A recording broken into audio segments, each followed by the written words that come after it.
Should be a pretty quick recording for Yeah. the episode, all things considering. Um, I don't know why it always resets the title to when I do it. Um, okay, yeah, let's get started with the episode. Welcome to We Hate More Sports podcast, everybody. Episode 12. I am back, PC, co-host of We Hate Sports podcast. I'm with the host of Stickball Central this week, Gianni. Another regular voice that's here weekly on WHSG. How you feeling today? I know it's a bit rainy in Jersey today. Um, I've been feeling well. I've been recovering from wisdom teeth surgery removal, and I feel fully recovered. And this weather, trash. Yeah, I was gonna ask you about it because that's why you missed the Yeah, last two EPs. I don't think I have wisdom teeth. Like, at least that's not what. At least that's what my dentist told me the last time I went to the dentist. But it's been a minute since I've been to the dentist, so because they're all just shut down. But I'm sure it's not it's not fun getting them yeah, it's not removed. fun. It's not fun. You had to get multiple removed. I got all four removed.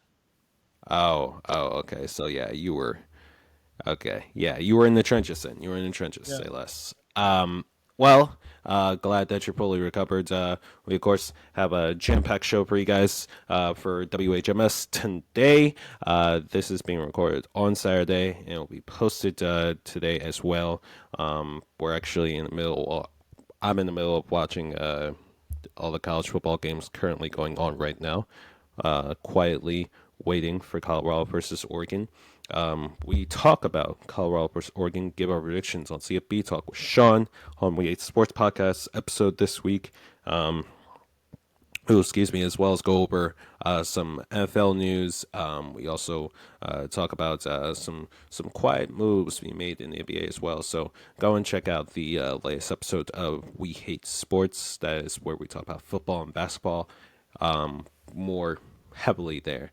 This version of the podcast, we talk more about everything not named football and basketball. So baseball, Sickball Central, and wrestling, which we'll also be getting into because a lot has happened, especially in WWE as of late. So we're going to talk about that. Best thing I saw last week, or best thing I saw this week, and then we're out here for episode 12. Make sure you follow our socials, our Twitter /X and Instagram at WHS_podcast, and our YouTube and TikTok at We Hate Sports. We post weekly and daily everywhere, so you can't miss us. I know you want to avoid us. The haters in the back, I know you want to avoid us. You can't, though. We're inevitable. We're not Thanos, but we're inevitable. All right. So let's actually jump into Sick Ball Central to begin the episode. G, take it away. All right, everybody, welcome to week. Actually, wait, let me just restart that. Everybody, welcome to Stickball Central. Today we're going to talk about the wild card of the National League and the American League, how that's going to turn out. Then we're going to do a baseball grid. We're going to do MVP, All-Star, and other things there. And then why the Mets are bad, because their season is over. They were eliminated yesterday night, so we're going to jump into that as well. So to jump at first is the American League and National League wild card. This has become very, very interesting. Mostly because let's start with the National League. The National League, the Phillies look like they're going to be the first wild card. It looked like that's a done deal. But then Yes. after that, it's kind of like like it's jumping all over the place. I think the Diamondbacks most likely are going to get that second wild card. And looking at the Cubs, the Reds, the Giants, the Marlins, I just It's a don't log know. jam.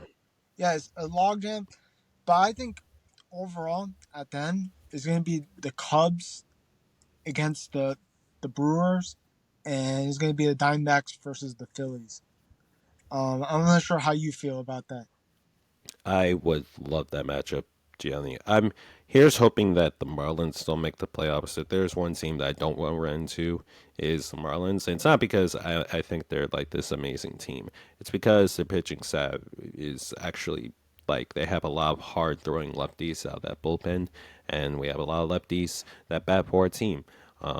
and in the regular season, they dominated us in that sense. And the Marlins, they've always been like a thorn in our side, even for the last like couple of years. So right now, we're 85 and 69, coming off a win last night, in firm control of the first wild card spot. Barring any massive choke, I think we'll probably clinch first wild card spot. And that second wild card spot right now at 81-73 is Diamondbacks. Now, the Diamondbacks is a team I would love to face in the postseason. Inexperienced Corbett Carroll, as great as he's been this year, along with the rest of that team, I think we have more than enough firepower to withstand their offensive attack, because I do think we can get to their pitchers. So there's one team I would love to face come postseason time, especially in Philadelphia, where the crowd's going to be jumping and the place is going to be electric, just like last year. Yeah, give me the Phillies all the way. And there's a third wild card spot. Right now, the Cubs hold that at 80 and 74, but right behind them are the Marlins at 79 and 75 and the Reds at 79 and 76. Now, the Marlins and Reds currently are both on losing streaks. Yes, Thank you. I think that I will stick with what I said about the Cubs last week when I said that they are the hottest team. Like, I go back like 2-3 months ago, like this team wasn't even in wild card position. So the fact that they're still in talks with their wild card spot, that type of perseverance is going to prevail. And I think that they could give the Brewers a run for their money as well. So I think the Cubs are going to end up taking that final wild card spot. So the Phillies, Diamondbacks, and the Cubs. It wasn't necessarily in order, like I said last week, but I do think that those three teams are going to end up getting the wild card spot in the NL. As far as the AL though, that might be a different story. yeah. I like the way you put the National League, like the way it is set up. I think is going to be a great wild card matchups. I think Diamondbacks and Phillies will be like the best National League series between the two. I feel, and for the American League, it's all over the place because right now, if you look at the wild card standing, right now the Blue Jays and the Rays will be playing each other.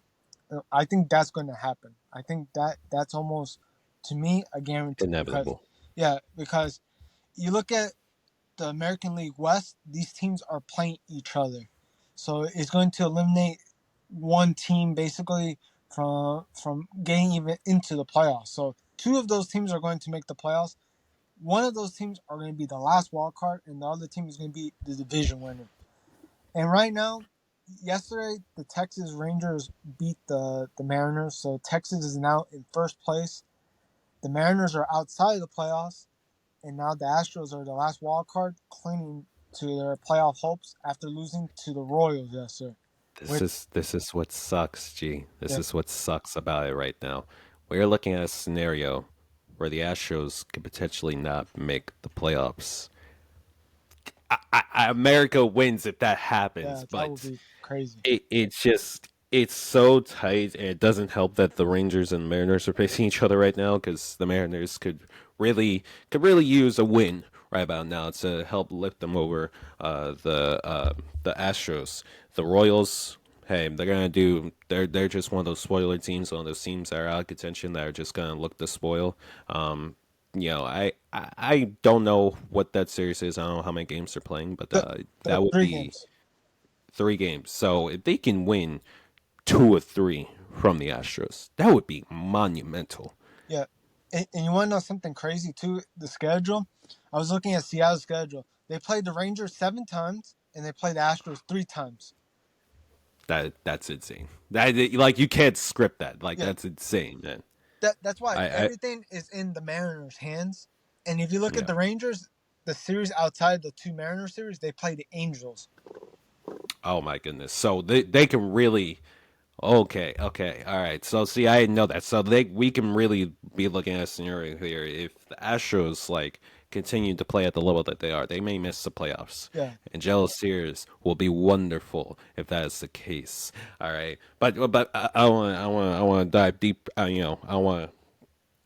Just manifesting. Yeah, Just manifesting right now. All right, because right now, in that, like you said, in the current wild card spots, there were Rays, who I think they're gonna end up locking up that first wild card spot. That's inevitable. The Blue Jays in that second wild card spot. Hopefully, they don't choke anything because they're only one game above Houston in that sense. And then Houston with that third wild card spot with the 85 wins. So this is it's somehow more tight. I feel like in AL than it is in the NL, especially all considering because a lot of these teams are facing each other for the last week of the season. Um, Only less than 2 weeks left of the regular season, which is insane to say. It's been a long year. and you want to know the crazy thing too about the Astros schedule, because we went into the Mariners in the Rangers schedule. The Astros, after the Royals, play the Mariners, of course, and guess who they play next? That is fine for a National League spot, the Diamondbacks, to end the season. Mm, So you look at this series against the Royals. If they don't win the series against the Royals, they're in bad shape. If they lose tonight, that means they lose the series against the Royals, and that's where the panic starts. yeah. So right now tonight, I know you especially. We're all Royal fans. Yeah, All right. So buckle up for that. NL and AL and NL wildcards are insane. about as tight races as you can probably imagine. It's what you want as to see as a baseball fan. And next weekend the season ends. So next weekend we're gonna be talking about what actually is going to transpire now the last weekend of the season, if the Astros are in or if the Mariners. Like the Rangers went into a complete slump, and now like like a couple weeks ago, and now they're in first place, and it look like if they can win the series against the Mariners, they're in great position. Which 2 weeks ago it looked like when they lost Matt Scherzer for a season and everything, it looked like it was all They look hopeless. like they were done. Yeah, Yeah, I think they thought that their season was over. yeah, that's why like everything can change with a snap of a finger, basically, and It's that's the crazy beauty. how that works. Yeah, that's the beauty of sports, really. It is And crazy how that works. yeah, it's crazy how it works and everything. So we're gonna see next weekend how it goes. And now the next thing we're gonna talk about is the baseball grid. Yes. So, for those who don't know, there's this wonderful thing called baseball grid or coordinate grid. They have one for just about any sport. I saw one for wrestling that I did yesterday. Honestly, it's actually very addicting to play. I feel like an old man playing something like this, but it's a fun game. All right. I feel like you, Gianni. I feel like you. All right. So so this is the hoop grid that's we're all looking at right here, or that we're both looking at right here. I'll post like something that's a little bit more peaceful for everyone to see. But so right now, the teams that we're talking about today, the Rangers, Padres, and the Cubs, and the categories are All Star, MVP, a batting average of 300 plus for season. So, Gianni, the first grid we're going with here, Texas Ranger, who was also an All Star. I'm gonna go with All Star that was from 1992. That was a pitcher. His name is Kevin Brown. Kevin Brown. Okay. Yeah, that easily pops up. 1986 85. That is 0.5%, my guy. 0.5%. All right. Good start. Good start. So do you want to go diagonal or diagonal? Do you want to go horizontally or vertically?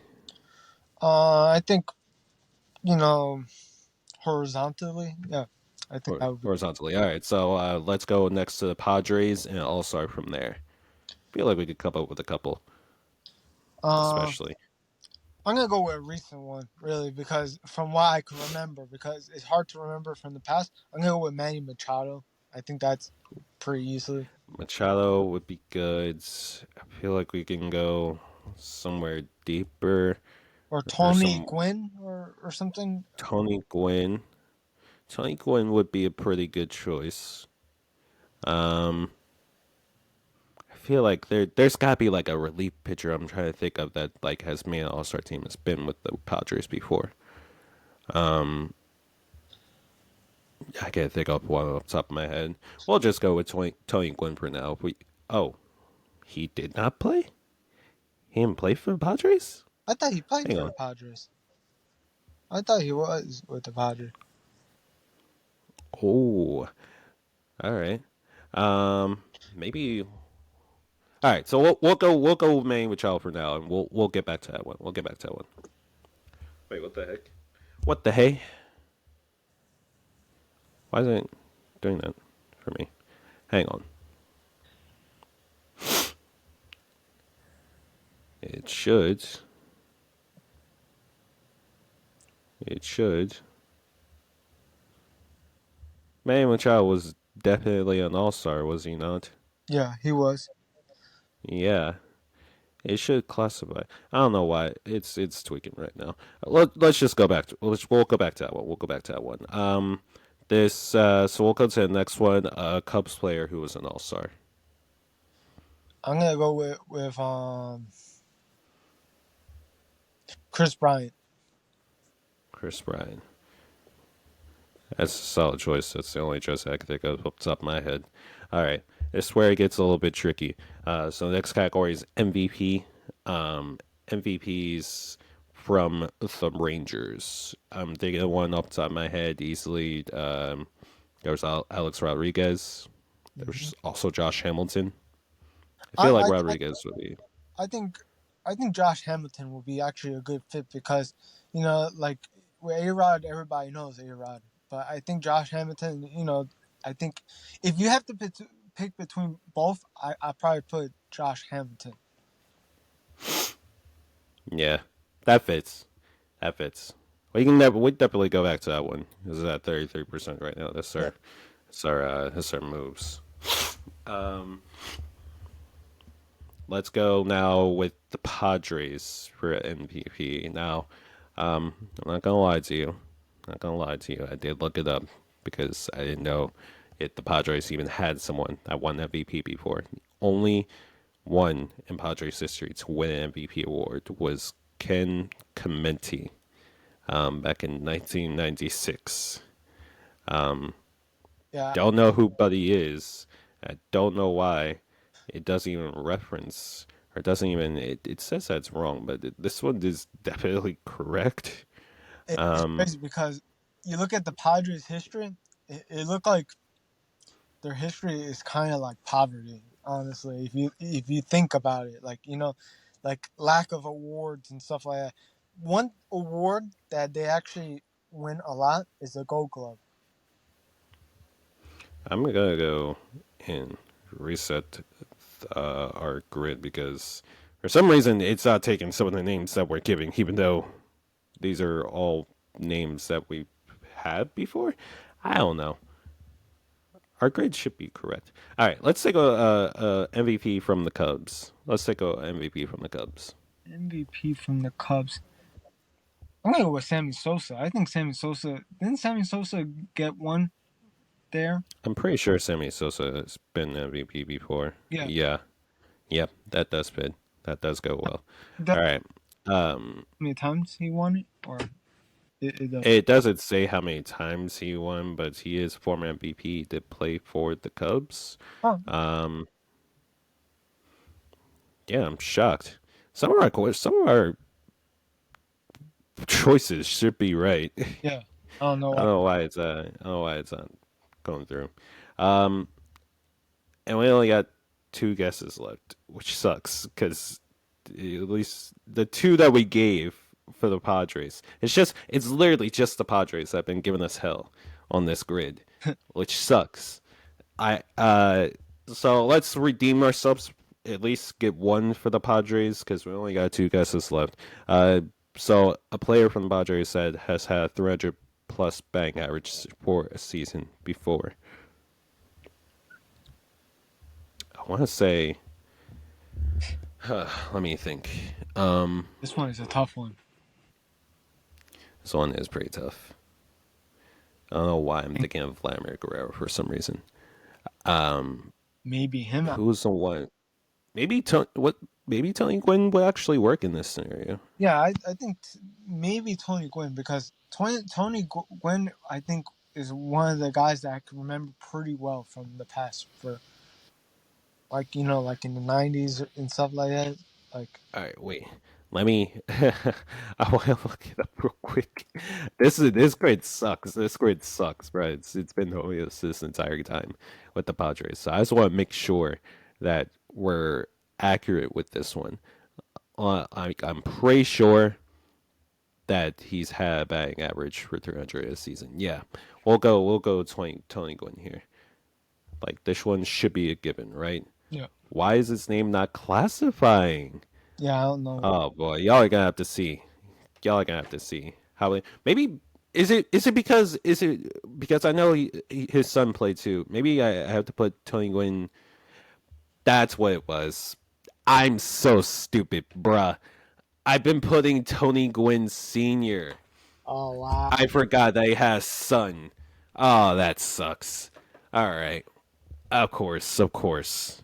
I've been doing the father. I should have been doing the son the entire time. That's why it I wasn't thought they working gave well. like option or something for that. Like, yeah, that, We're running the grid back. We're running the grid back. We got hoed. We got hoed because I didn't look at the freaking years that they played. All right. Um. Damn. That was really mid. yeah, You know what else was really mid? The New York Mets this year. yeah. Let's What talk a about perfect that. transition, right? Yeah, It was all intended. Of course, it was all intended. Gianni, we gotta talk about the New York Mets because I don't want to just talk about them because their season ended all walk off from the Phillies last night. No, like this team has been like prehistorically bad this entire year. Just what went wrong for the Mets this year, man? What was the key point of the season where it was like, all right, yeah, this is not going to work.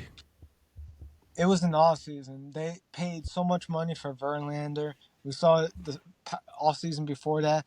They overpaid, I think, for Max Scherzer for that deal, and they didn't do anything to improve their lineup. They basically ran it back with their same lineup, and everybody basically fell back to earth. Basically, unlike last season when they were hitting pretty well, everybody. So like, you ran it back, it fell apart in your face. It fell into your face, basically. Those two pitchers are old. You overpaid for them. They asked out. They got what they wanted to go to a contender. And now you look like you're back into a rebuilding type of mode or something like that. They're not gonna say it's rebuilding, but the way it looks, they're looking They like, need to. yeah, they need to, because they're not showing any direction. They almost traded P. Alonso to the Brewers, it looked like, in the deadline. So, like, this team is just a mess, a flat out mess. I don't know what they can do to fix this, but I think P. Alonso is going to be traded in the offseason. I'm not sure how you feel. This this Mets team, they're almost like you know what they remind me of. They remind me of the Cowboys in a sense. Yeah, Like the team has just not had any success come playoff wise in so long, and like they constantly think that they're like in contention to win the World Series. This year, they really thought that they can bring in two pitchers, almost both of them in their 40s, great pitchers in their primes, but both of them out of their primes, constantly hurt, constantly having shoulder and arm issues, and surround them with, a team whose, best bat comes from a guy that is inaccurate in the fields, and has like I don't know. He did the aura with Pete Alonso around me like never fit. I know he's the star player for that team, so it never clicked for me. You still have Francisco Lindor. They have that talented catcher that they brung up this past midway through the season, Alvarez. And he's been fine, but this team was I think doomed from the start, and their GM who really should be at blame for how this season has turned out because they have dropped so much dead money after trading away Verlander and Scherzer. After this whole thing just hasn't worked.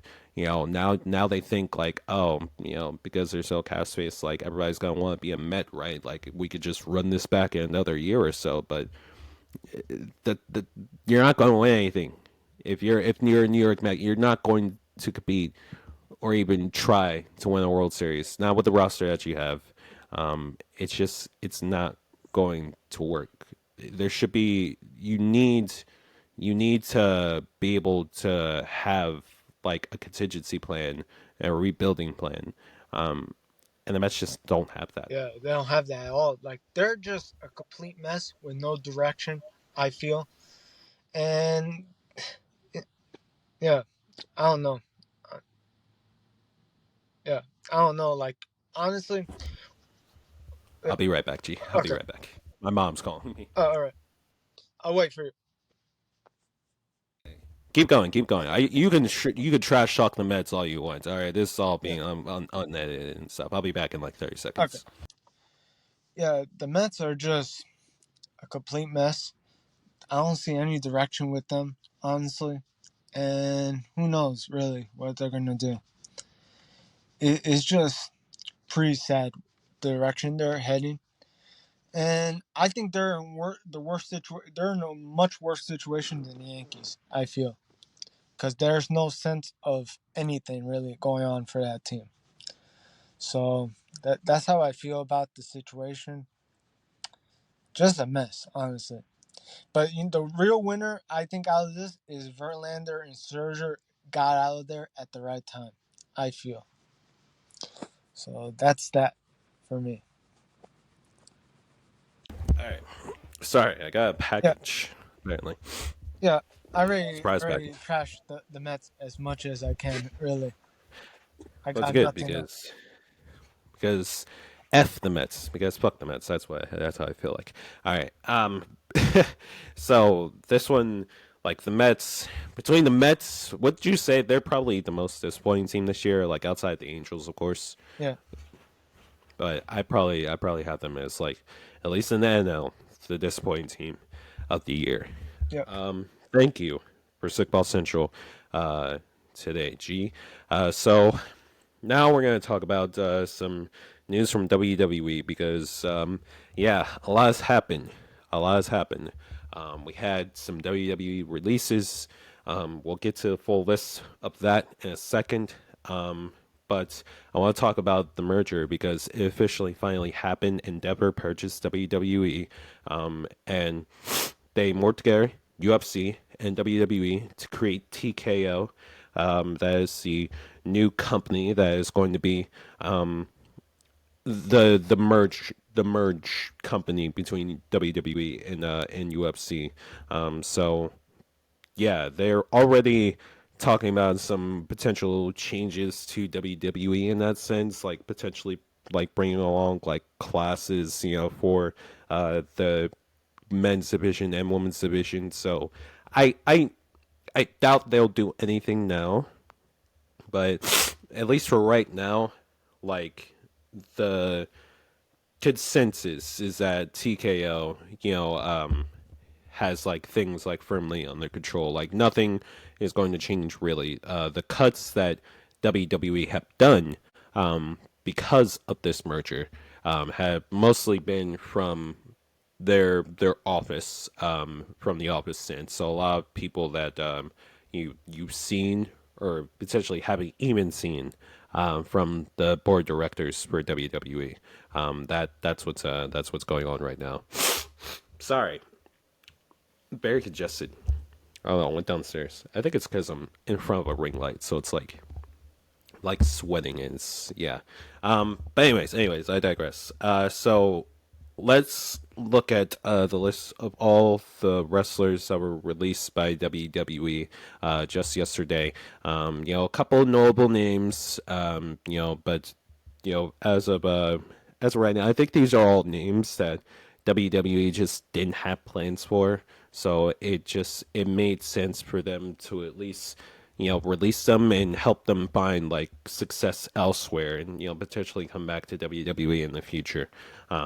So the full list: Mustafa Ali, was the first like big name. It was a shock, and I think the only release that really didn't make sense to me because the dude was literally in line to be in a title match for a North American title at XC No Mercy next Sunday. So that one was kind of a head scratcher.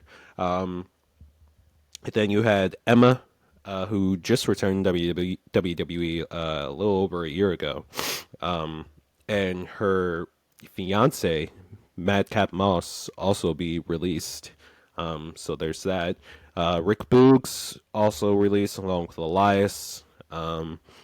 Sucks because Rick Boogs really has career derailed by an ACL injury. So this one, it it hurts. It hurts, but yeah, it is what it is. Aaliyah was another one of those names that were released. You know, another one of those women that she literally got no TV time after she lost those tag team titles. Top Dollar from Hit Row, another guy just burned too many bridges. Sheldon Benjamin, that one kind of hurt. I'm not gonna lie to you guys, that one hurt the most. I think. Yeah, poor Sheldon. Dolph Ziggler is another one of those names. I was like, damn. Like, I know they didn't have any plans for him, but it sucked. It sucked. Dolph Ziggler is a wrestler that I've actually met in person too. So, yeah, that was a hard pill to swallow.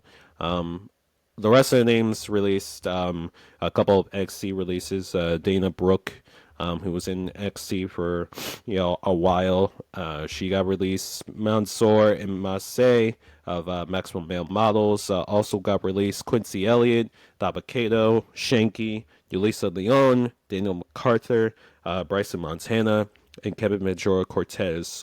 All the names released, and the big one. I'll get through this. I promise. The big one and the big name that was released being Matt Riddle. Riddle, it was his release was inevitable because of just the chaos that he was bringing, and like this just tumultuous like period. Like just last October, he was in the main event of Extreme Rules and beat Seth Rollins in a fight pit match. You know, now he's being released. He had made some serious allegations against a security worker at JFK Airport, where he said that he was sexually assaulted, which was not the case. At least that's what we've been hearing from reports. Just unfortunate, man. It's just really unfortunate. A lot like all these names are all wrestlers that are talented. Some of these guys like weren't even able to get on TV. They were in XC. They were at the Performance Center. Hadn't even been able to get on TV yet.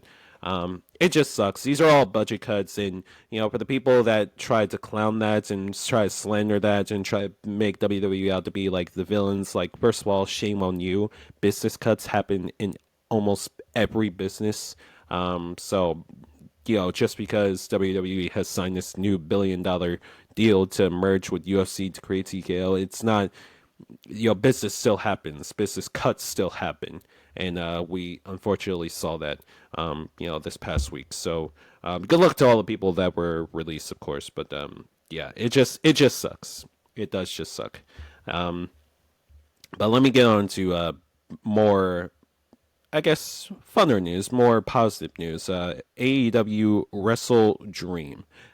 This is their next pay per view that they're doing. It's coming fast. Like it's coming really fast. It's coming right around the corner.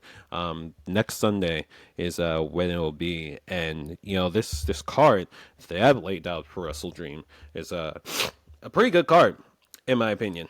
Pretty fun card, in my opinion. Wrestledream, it will be in Seattle, Washington. It will honor the late great Antonio Inoki, who was a Japanese icon, not only in Japan for his wrestling, but just an icon in general, who passed away late last year. So, yeah, the card.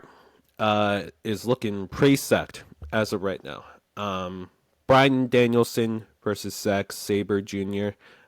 This card or this match is about to see who is the best technical wrestler. Now, Bryan Danielson, he is on record saying that this year may potentially be his last year in wrestling because he promised his daughter when she turned 7 that he would finally slow down. Um, so this one, it it it's going to be an amazing match. I'll say that it's going to be an amazing match.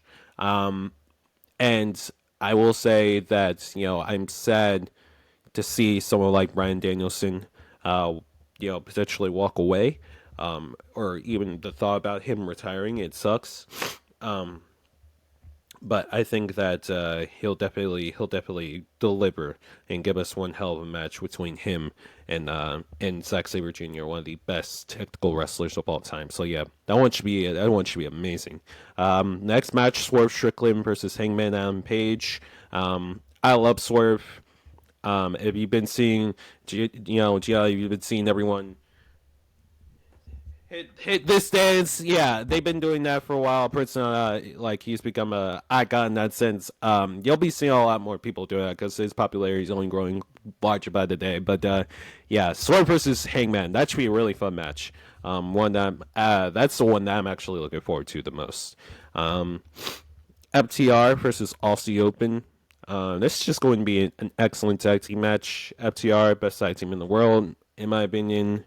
Take on Aussie Open, who, a lot of people, I feel like still a lot of people are sleeping on Aussie Open, but yeah, I think this match here, this is going to be like their breakout match, where it really puts them on the map.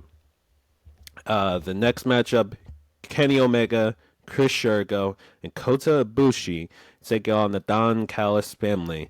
Kanose Takeshita, newly, freshly turned heel Sammy Guevara, and potentially Will Ospreay. That third opponent is yet to be confirmed, but my thinking is that it is going to be Will Ospreay as that third opponent for this six-man tag. Hey man, it's just going to be a car crash. It's going to be fun. It's going to be chaotic. It's going to be amazing. It's going to be amazing. And then you also have a Shibata, potentially taking on an opponent there for the Ring of Honor Pure Championship. Also confirmed for the card, you have Better Than You, Bebe, AEW World Champion MJF, and Adam Cole defending the Ring of Honor World Tag Team titles against the Righteous. Yes, you heard me right. The Righteous are taking on Better Than You, Bebe on this pay-per-view. And, yeah. Yeah, I don't know. I don't know how I feel about that. There's a lot of people that are high on the righteous, but hey, at least they're, I guess, trying something different in that sense. I guess I don't know. I don't know. We'll have to wait and see. We'll have to wait and see. But that's the card as of right now. No women's matches, which I think is a bit of a red flag. But that is the card at least for right now. Yeah, I think wrestling as a whole. I said in my interview with Christian Rocco, which you go and check out. That was in episode 10. Is in a boom period right now, and WWE, AEW, they're clicking on all cylinders. They're giving us quality wrestling content or sports entertainment, however you want to paint it. Wrestling's back, and I think it's going to be a fun time. XC No Mercy is next Saturday, next Sunday. Don't quote me on that, but AEW Wrestledream is also right around the corner, right, as well. And of course, confirm as well. I have one final thing before we almost end the episode. WWE has announced that they are doing an event in Australia, a premium live event. Elimination Chamber will be in Perth, Australia. And if you're a true passionate fan and you're on the East Coast, just like myself, you'll wake up at 6 in the morning to watch this pay-per-view. I'm potentially probably not going to do that.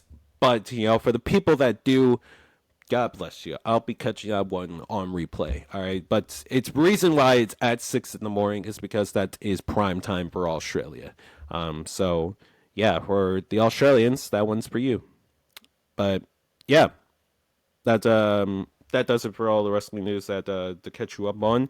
Let's get to best thing I saw last week. Gianni, if there, I know you're having technical issues, but is anything that you saw this past week the best thing that you saw this past week? I don't know if I don't know if you can hear yourself.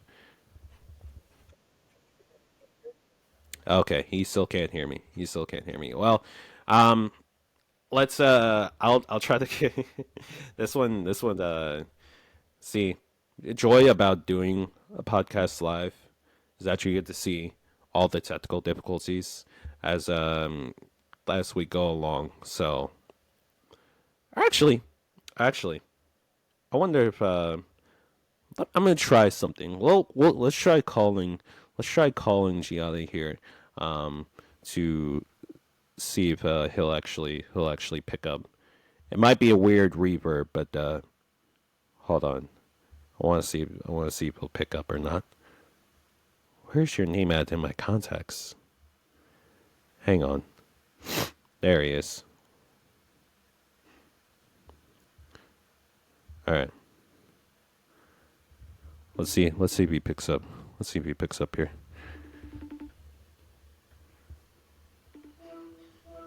PC, I don't think I couldn't hear you in the It's okay. It's okay. You're on FaceTime with me right now. I guess this is how we're just going to have to end the episode. Um, yeah, yeah, from FaceTime. yeah, it's so strange. I don't know what happened. All I did was mute myself when I went away. I went away for 30 seconds. What'd you do, Jelly?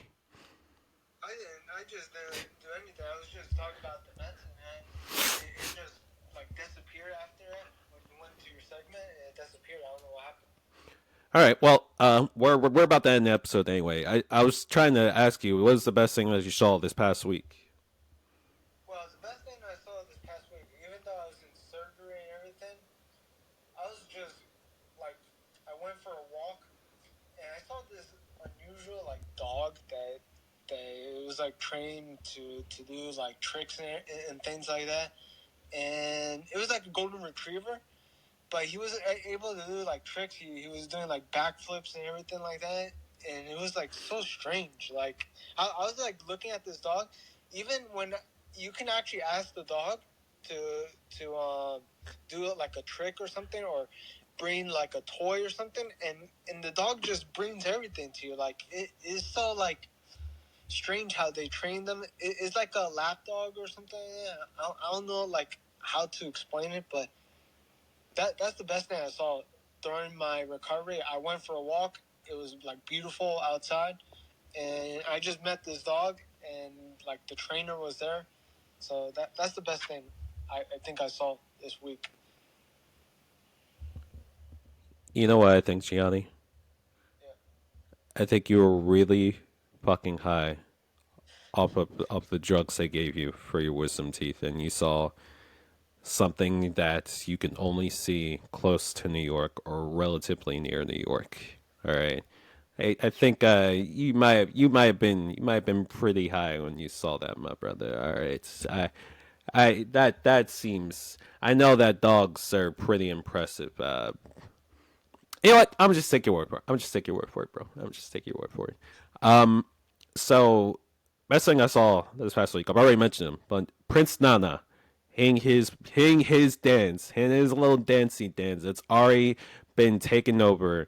I've already seen football players doing it. I've already seen wrestlers doing it. All right, his little dance for Swear's entrance music. You all know the dance at this point. It easily like in front of Arthur Ashe Stadium where they did Rampage, the recording for Rampage, and you had people in the crowd. You had people in the crowd bumping to his dance. So easily the best thing that I've seen this week goes to Prince Nana. He's been killing it as of late. Well, technical difficulties aside, I hope that you've all enjoyed this episode of We Hate More Sports. Go and check out our socials, our Twitter and IG at WHS_podcast, and our YouTube and TikTok at We Hate Sports. Call up on, check up on them, tell them what you love them, stay hydrated. Gianni, is there one last thing that you'd like to say to the people? Well, the town technical difficulties was tough. It had been better, everything goes like perfectly fine and everything. But it was a great episode overall. Hope everybody enjoys and stay safe during this bad weather. Yeah, absolutely. Because it's like it's downpouring right now near me. So yeah, e gaming matters. Love you, KI crew. Take care, everyone. Have a good day. We'll see you episode 13.